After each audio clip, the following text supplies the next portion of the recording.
Welcome, seekers and visionaries, to Oracle Mountain Chats. Here on this sacred virtual peak, we gather a space for oracles to share their wisdom, their visions, and their craft. It all began with a calling I could not ignore. One day, within a vision, I held this conch shell in my hands, and as I blew its resonant note into the world, I felt its vibration ripple across unseen realms. It was a summons, a signal to fellow oracles scattered near and far. I saw that we were on a mountain, vast and towering, reaching into the heavens. At its base, the world buzzed with life, people moving, creating, searching. Yet at the summit, there was stillness, clarity, and a circle of light. There, oracles stood, their gaze focused both outward and inward. They spoke of the energies they felt, the shifts they saw, and the whispers of the unseen. They weren't above the world, they were its witnesses and its guides. From this vision, Oracle Fest was born, a celebration of connection, insight, and the timeless wisdom that flows through us all. The message was clear. It is time. Time to meet upon this sacred mountain, to share what we hear, feel, and see. Time to bring the wisdom of the divine to a world that is yearning for its guidance. Through Oracle Fest, we've created a movement of community, all yearning to empower their own inner oracle. And here in Oracle Mountain Chats, we bring that spirit into a more intimate space. This is where the oracles gather to reflect, exchange ideas, and to explore what wishes to come through in the moment. This mountain is more than stone and sky. It is a meeting place of the realms, a threshold between seen and unseen, known and unknown. Here we gather as oracles to share the visions Spirit whispers to us, to speak of the energy currents flowing through nature and humanity, and to help guide those who seek answers in a world that often feels lost. So grab a seat, breathe in the mountain air, and join us as we begin today's chat. Whether it's an energy reading, a conversation about our craft, our path, or simply sharing a perspective on the world below, this is where we wait for more oracles to join us on the mountain. What wisdom will the mountain bring us today? Let's find out together. Step into this sacred space where the wisdom of the ages converges with the questions of the present.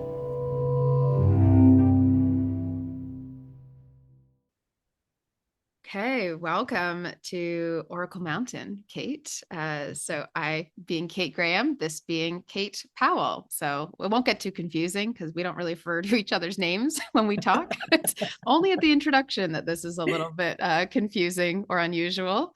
So welcome to Oracle Mountain, Kate. I am so grateful that you're the first person who has joined us here on these Oracle Mountain chats. And you were an early supporter of Oracle Fest as well. So I just want to also say thank you because I remember telling you the vision of Oracle Fest and you saying, absolutely, yes, please get me involved in any way that, you see fit, that the vision says.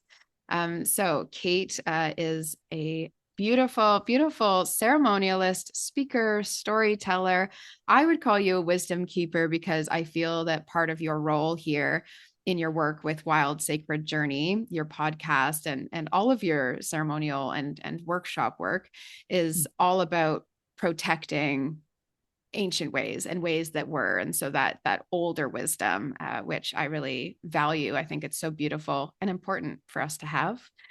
So we share some similar interests, certainly with shamanic ways, ancestral wisdom, animistic and nature-based practices, weaving with the earth and learning more about the land and where we come from as a part of our story. So we have bonded quite well on that. And you also go by she who is of the light. Is this That which is of the star. that which is of the star? That which is of the star. Thank you for that. That which is of the star.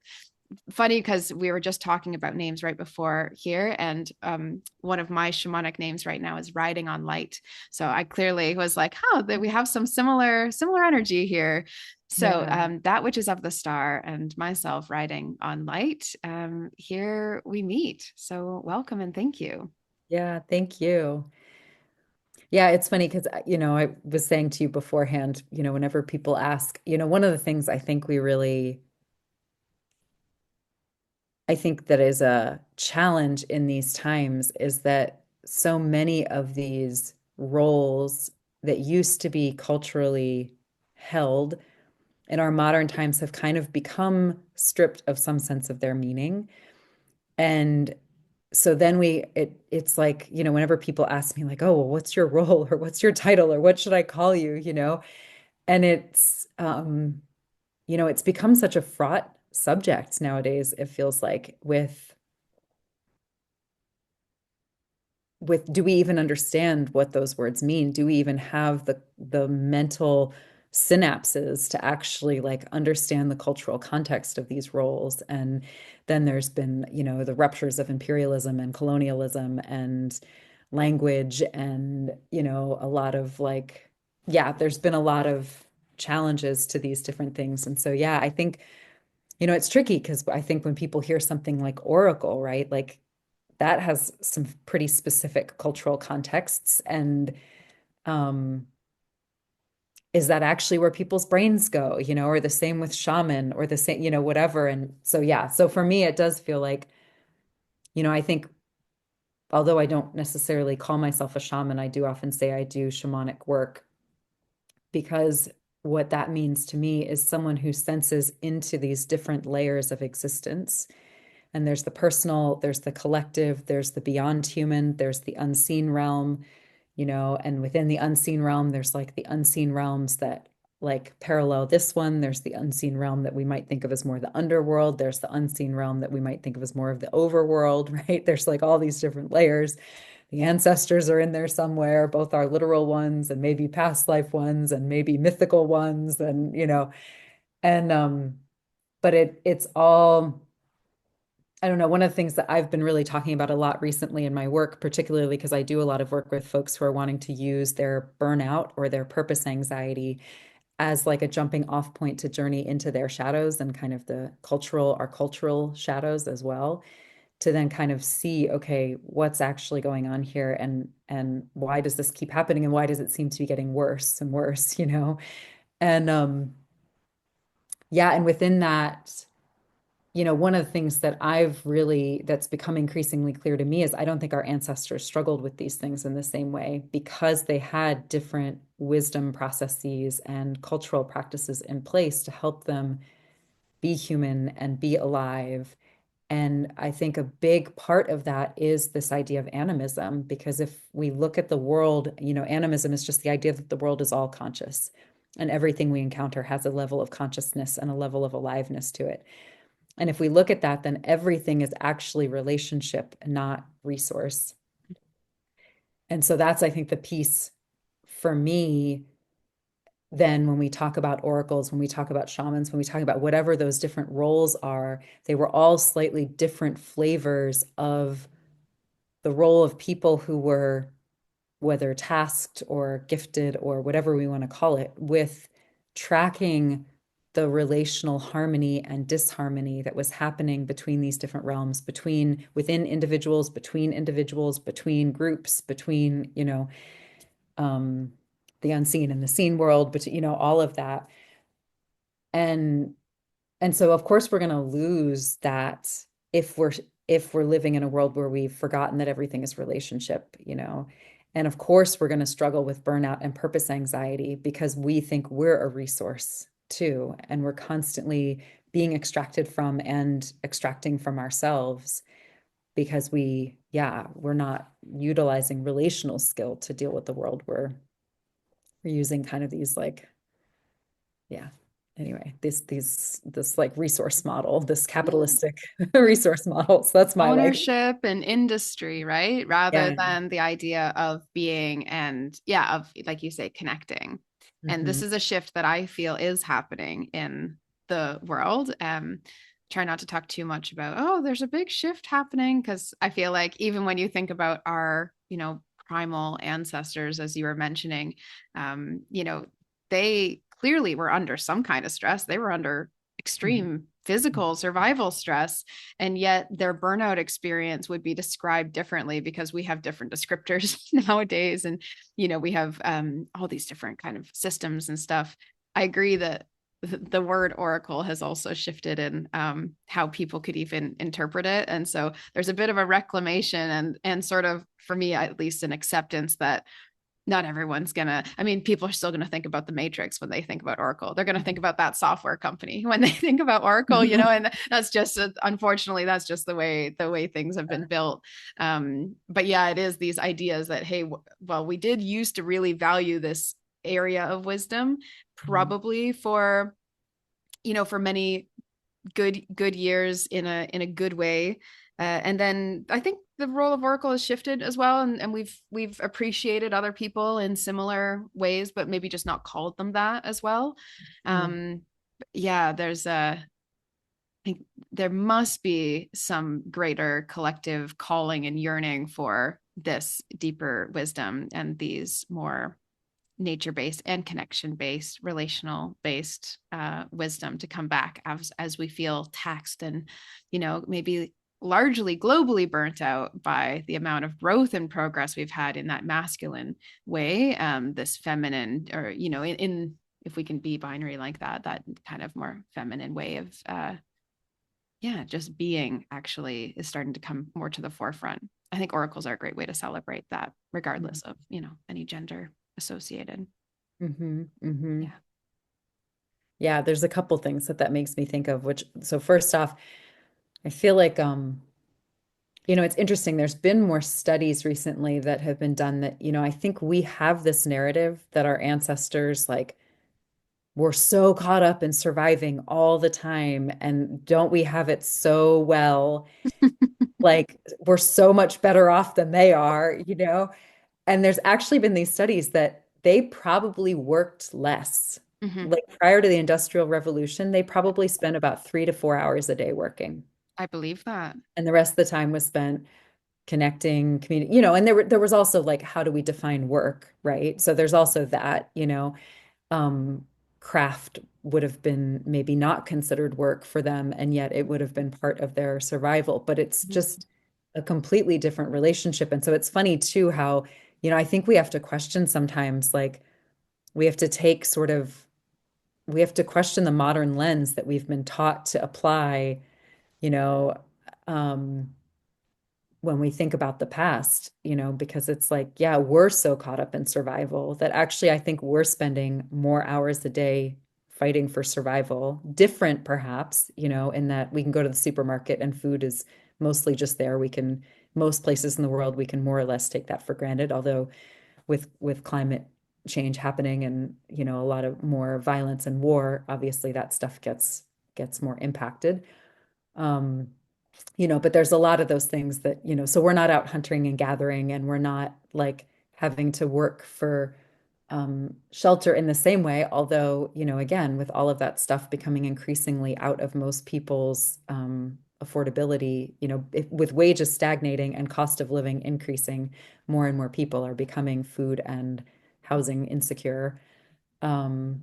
And so it is kind of funny that we have this idea that like our ancestors, I mean, what's that phrase, like life is brutish and short or something like that. And we Yeah. tend to like assume that it was like that for everybody. And that's not to say that it wasn't. Like I'm not glorifying some long ago past. I don't think there's ever been a time when humans had it perfectly figured out or Yes. were like the epitome of whatever.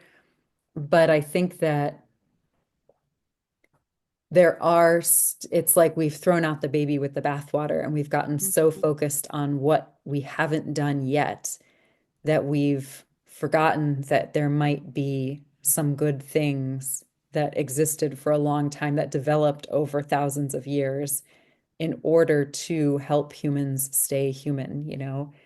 Because I think that's Absolutely. something our ancestors understood when they lived a little bit more with this sense of being within and of the world and of nature, is that, you know, just because you're between birth and death doesn't actually mean you're alive.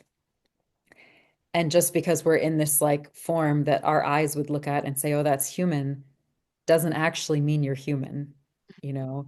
Like being human and being alive are not actually inevitable. They're things we actually have to work at, you know, or to practice to um and that's something that I think along with kind of this idea of everything being relationship that we're losing. And so because we're not remembering that those things aren't inevitable, we're losing the things that helped us stay that way. And so then we have basically, yeah, these armies of kind of like walking dead humans who aren't actually, I mean, when we look around the world at all the violence and all the division and, you know, I mean, some could argue, and I'm not saying like not human in the sense that like they're monster, but just disconnected from their humanity and the humanity of the, you know, their fellow humans, you know. Um, yeah. So I don't know. So it seems like this is like a time where we really need to be reclaiming humanity. And to me, the humanity speaks of and add on to, if there's more that you see as well, it speaks to me of the heart and of the spirit. And so these being a very high value, uh, again, or maybe more than they ever have been. What if we valued the heart and the spirit, that intuitive wisdom, more than they ever in history have been? And so we're not really going back to some sort of point where we say, oh, we need to do it like this. But I agree with you. Part of that solution will be carrying through traditions and connective elements and intuitive elements and practices that bring us to the heart and help us cultivate and strengthen our spirit together. Well, and when you look at, you know, people like Pablo Picasso, right? And if you look at some of his later works, you know, they're like, it's so easy, or, you know, Pollock or whatever, right? Like it's so easy to look at that stuff and be like, oh, a child could draw that, right? But when you look at Picasso's earlier stuff, I mean, he trained classically. And it's the idea of like, you have to know what the rules are before you can actually break them, you know?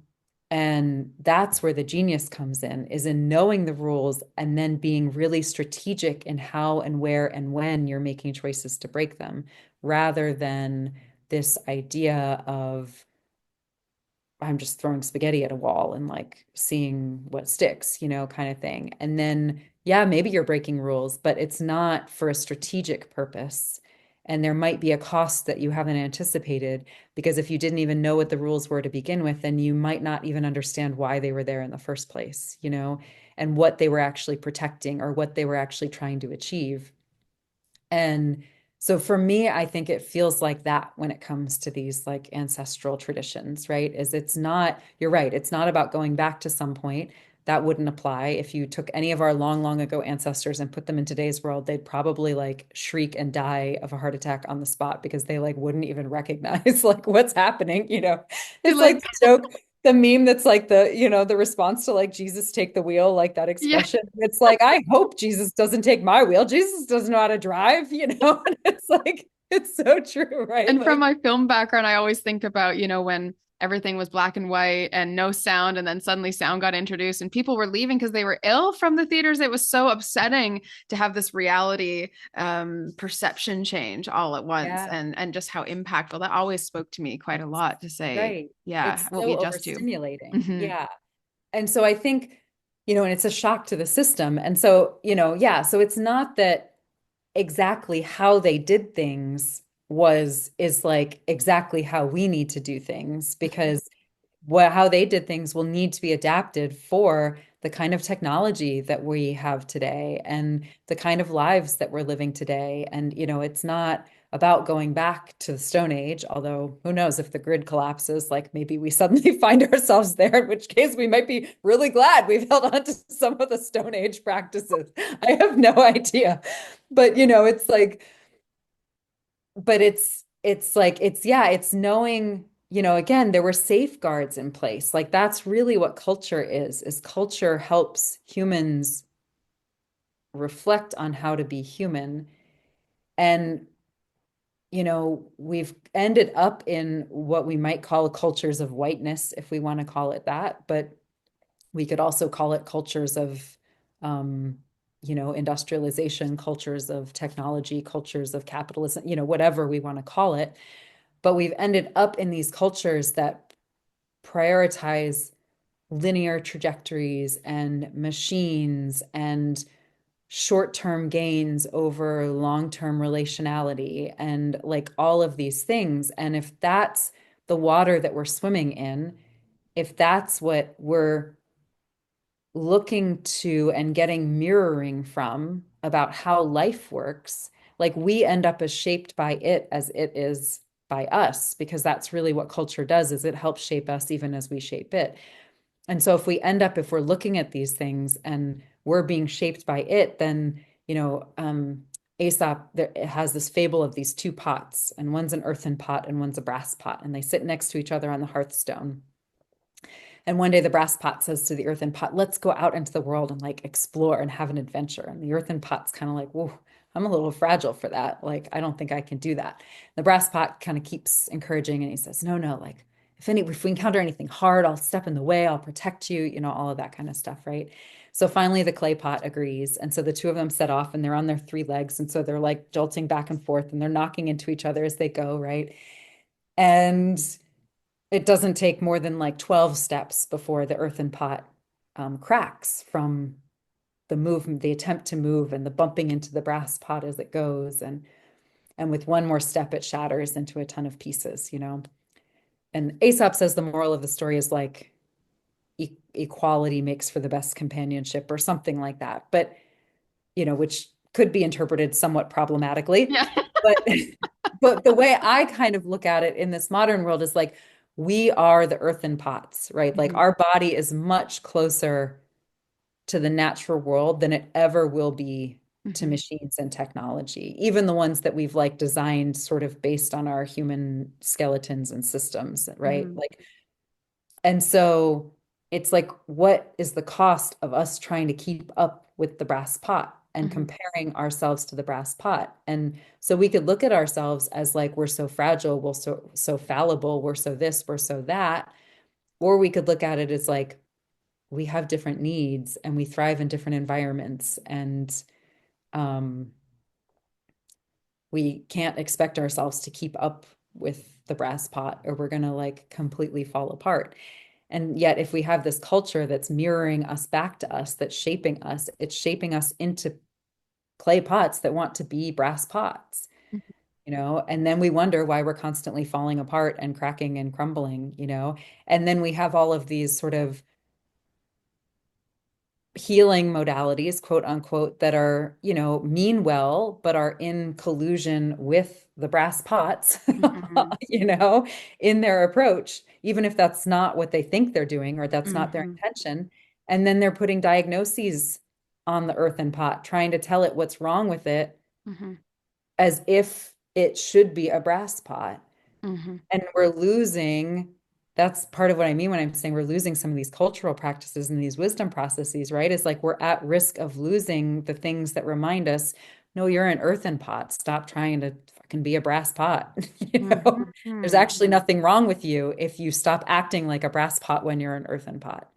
You Absolutely. know, like you Yeah. don't need a diagnosis for that necessarily. You just Yeah. need to come back into alignment with how you're actually designed. And Um, be in your own being and who you are, because what a path to also lack of fulfillment and feeling disconnected from self and lost, which is, I would say, our one of our largest modern problems is this feeling of disconnect largely from I did a podcast episode on purpose anxiety at one point because a longtime listener had written to me and kind of asked me about some of the other stuff I'd been talking about, and she'd seen a interview with Liz Gilbert, and I can't remember who was interviewing her, but anyway, and they touched on purpose anxiety, and so anyway, this listener was kind of putting together like purpose anxiety and some of the other things I was talking about, and kind of asked what I thought about it. And so anyway, I ended up, and it was one of, I would say to date, it's been one of my more listened to and commented on, like responded to. It really touched something for people. I could tell in a way that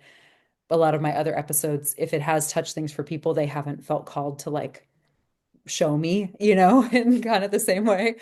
Um, and I really do. I mean, like that's like such a heartbreaking thing, right? Because again, here's this internalized capitalism telling us that purpose is something we do. And then, moreover, purpose is something we can lose or not find.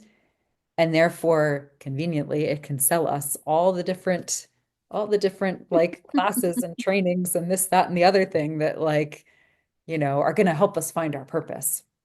Absolutely. And in reality, our purpose is to express that we each have some spark of the divine within us, and it's going to get filtered through the unique meeting point that each of us is of our ancestors, our past lives, where we were born, where, like, right? Like we're each some little unique meeting point of so many different threads of things.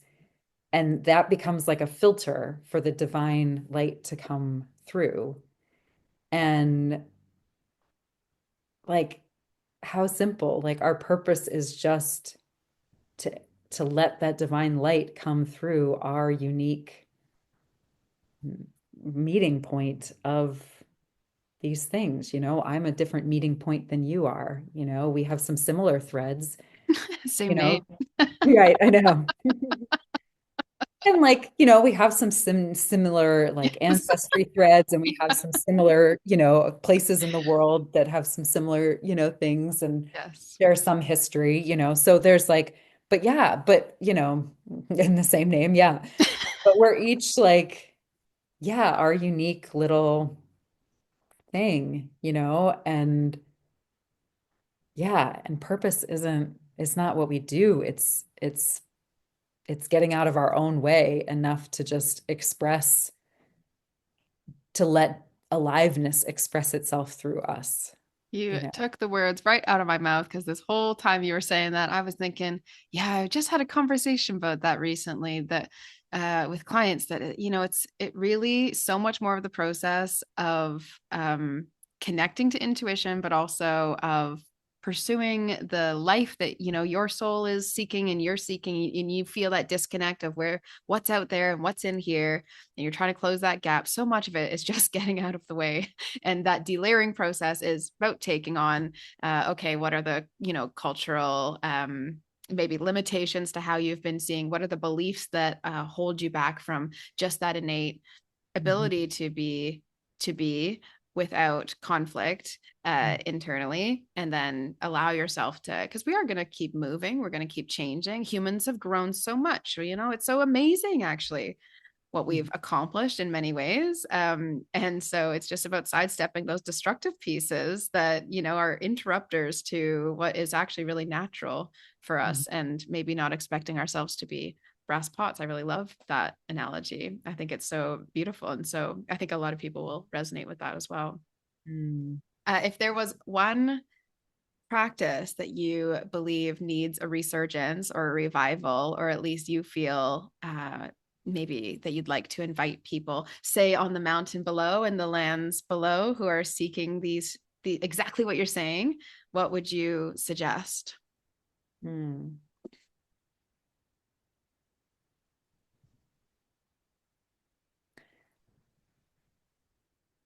I mean, there's a lot of ways that could go. But I would say like one of the biggest is building up the skills and the capacity to de-armor our hearts. Mm-hmm. Because I think I'm like tearing up a little as I say that, but it's um yeah, man, it's so easy to just have so much armor around our hearts because we feel, I mean, here's that earth and that clay pot thing, right? Of like knowing we're fragile and vulnerable. And like we are apex predators because of opposable thumbs and developed brains, like not because our bodies are like by any means like particularly strong or resilient, right? Or fast or like, you know. We're lucky Oh, we had those thumbs. yeah, I know. Yeah. So, and I think there's always an insecurity when we know we're fragile and we're afraid of being so.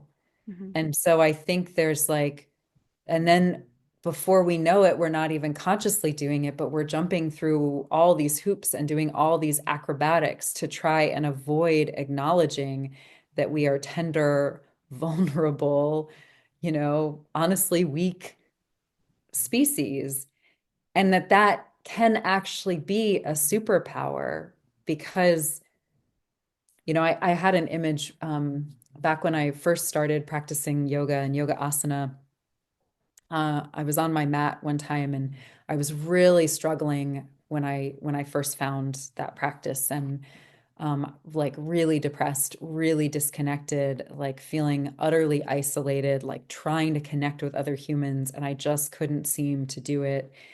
Um, and it was like one of those things where when I started practicing, like anytime my head was below my heart, I would just like start sobbing like on my mat. And I remember at the end of one practice, I was laying there in the shavasana, in the corpse pose at the sort of integration pose at the end of asana practice. And so I was laying there on my back and I had this image of like me being like a clay body. This was long before I knew this fable. And it was like cracking and trying to come apart. And I remember my reflex in that moment, my instinct was to try and pull it all together. And I caught myself doing that. And some wisdom that was coming through me, but not of me, like came through in that moment. And it was kind of like, well, what would happen if you let it fall apart? Because holding it together is like not working for you. So what would happen if you let that go? And so I would like felt safe enough on my mat in that moment to just explore that. And I had this image of, yeah, just like letting the pieces fall apart. And I'm going to start crying. What came through was like the brightest, most beautiful light I had ever seen. And, and you hear that cliche from time to time, but it's like different when you have this like vision of it, like in the moment in a really still somatically connected way to like what you're experiencing in that moment. And I like realized how much I'd been trying to protect myself and others by quote unquote keeping it together. And in reality, all I was doing was I was keeping this light that was in me from coming out. And, I've been a lot less afraid of both death and shadow work and coming apart since I had that vision, because it's like, oh, there is nothing in me that can crack or break that won't have something more beautiful come out of it, you know? And like even in the last year, I just have had my heart just like utterly shattered by so much of what's going on in the world, but also then by things happening in my personal life and some conflicts and some interpersonal relationships. And I would literally sometimes have this image of my like heart just like oozing blood like all over the place. But I also had this image too of, there's this story of the bone cave and this idea that um I think it's more of like a Siberian story, an ancient Siberian story. And it's quite if you actually like go into the whole myth, it's actually quite an odd one.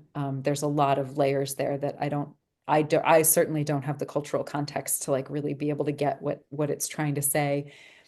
But there's this moment where this man has died and been brought back to life by, I think, a shaman 3 times. And the shaman has warned him. He says, after the third time, I'm not going to be able to do it anymore. But he takes the shaman takes the bones after the man dies for the third time. And he keeps dying because of greed, because he's not listening, because, of these things. And he takes him into this cave, and there's an old hag, like hag woman, like the hideous woman in the cave, right? The life, death, life mother. And he brings her the bones like they're firewood for her fire, and she puts them on the fire. And the burns all burn to ash. The bones all burn to ash. There we go. And then she takes the ash and she sleeps on them for 3 days and 3 nights. And then the man is actually reborn again. And so, you know, And then he goes off and he continues to be stupid and everything gets taken away from him again. But, you know, I think there's The like, right? So folly of human. I know, but see, exactly. Like, it's not like our long ago ancestors didn't know, like, we're Hmm. going to be dumb, you know? Yeah. And there's these larger cycles of life, death, life, and there's these ways of aligning ourselves with it, you know?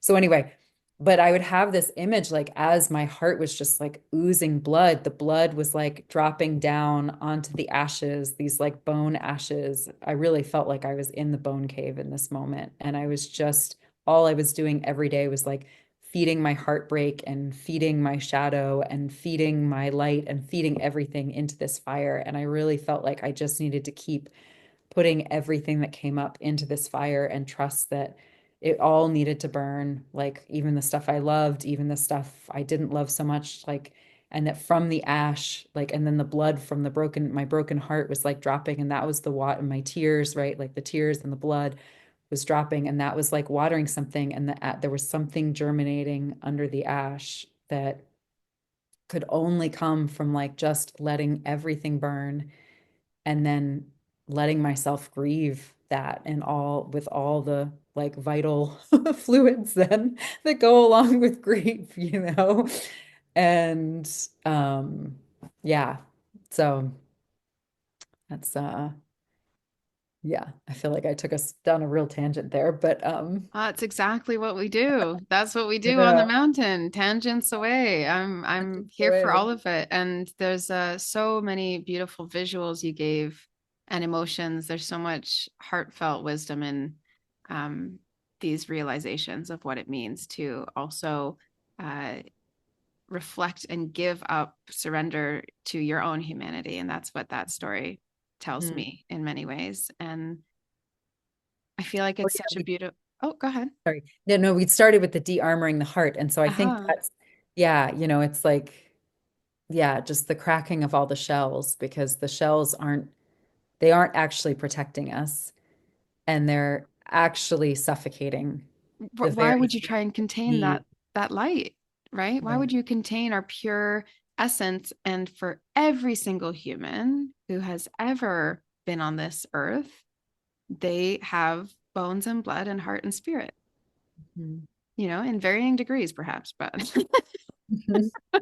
and our reclamation of our world, and if we are to be in the pursuers of a more balanced and kinder, more loving, more wise and connected world, it would be about this reclamation of what it means to have humanity and to be connected to the wisdom that ancient ways can teach us, to not be forcing ourselves into brass pottedness.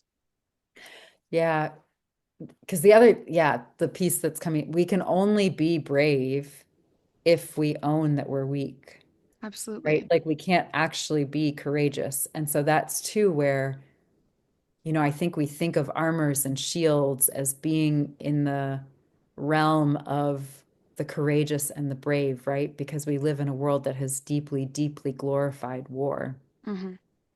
And yet, you know, I read these stories of these like hags in the caves who are like, yeah, taking what is like the ugliest of humanity and like you know, feeding it gently into the fire and then, you know, maybe crying tears over it and then rolling around in it and sleeping on it, you know, and um yeah, it takes so much more courage to like bleed and breathe and cry and be here now and like be fully invested in what it means to be here now.